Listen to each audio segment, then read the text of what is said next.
On Wednesday morning, The Atlantic went ahead and released more of the Signal text messages that editor-in-chief Jeffrey Goldberg received in that chat with top administration officials. Rhonda, what was in those texts? It's really stunning. We are seeing in the text a timeline from Pete Hegseth, Defense Secretary, about the strike on Houthi targets.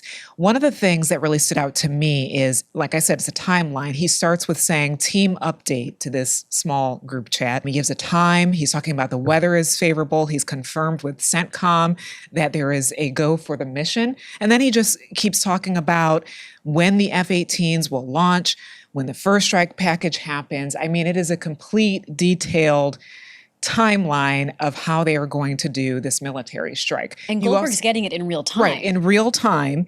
And Hegseth actually also adds the Eastern time zone of when these strikes are going to happen. So it is play-by-play of this launch. And then we also have Mike Waltz, who is National Security Advisor.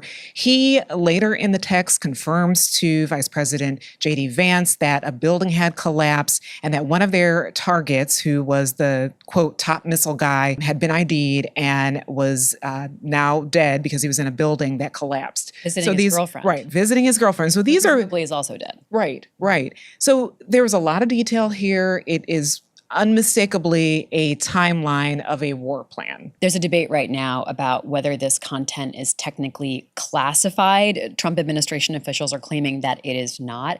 Are they at least conceding that this is information that the American government would not want in the wrong hands or even in the public eye? We're not hearing a lot of concessions at all. We're actually hearing the people who were on the chat, Waltz, Tulsi Gabbard, John Ratcliffe, who have been in front of lawmakers this week for a previously scheduled hearing. They are doubling down and saying there wasn't anything classified shared. They aren't really saying that this is wrong or we will look into it more. They are really doubling down that there was nothing classified or wrong about these actions. And in fact, they're blaming the journalist. They are blaming journalists, which is why Goldberg said The Atlantic decided to come out with screen grabs of this chat, because yesterday we saw so many people deny it and say that they did not share classified information. And so The Atlantic felt prompted to do this.